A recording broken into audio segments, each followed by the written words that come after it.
Hi everyone, it's Laura from Giant Kids Ministry. Today I'd like to tell you how to develop a team. We all know that children's ministry is a team effort.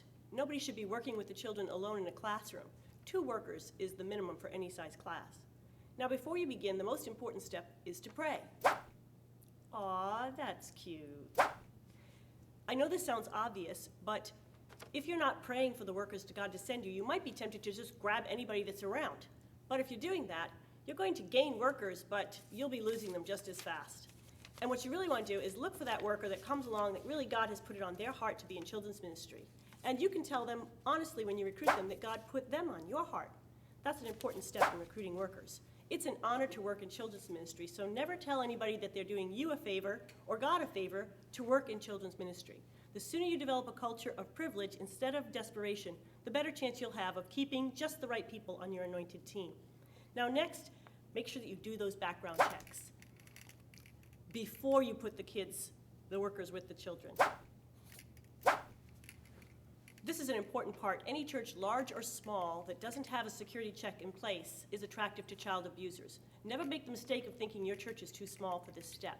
Parents, insurance companies, even judges want to see that you have done the minimum necessary to avert potential problems. Besides, background checks help to protect your workers in case there's misunderstanding. Next, it's really important to get to know your workers and know your team. Spend time together as a team. Make sure that you share testimonies, pray together, even celebrate special events. Don't forget that you are part of God's plan to disciple those workers as well as the children in your ministry. Now, most importantly, give your team a chance to grow. Give them opportunities to advance. What are you doing? I can do this. Scripture says that 2 are better than 1. Be sure to share the teaching responsibilities with members of your team. When you feel they're ready. Changing up who's in front not only refreshes the kids' attention span, it also gives your teammates a chance to try their wings. But be sure that you start small and give them something that you can give incrementally to them so that you have a chance to do on-the-job training and give feedback when necessary. Now listen, always make recruiting a part of the process. Sometimes people have to walk in and out of children's ministry for personal reasons. Don't take offense. If recruiting is a part of your regular process, you'll always be ready to welcome the new guy. Because there's always room for one more on your team. Good job.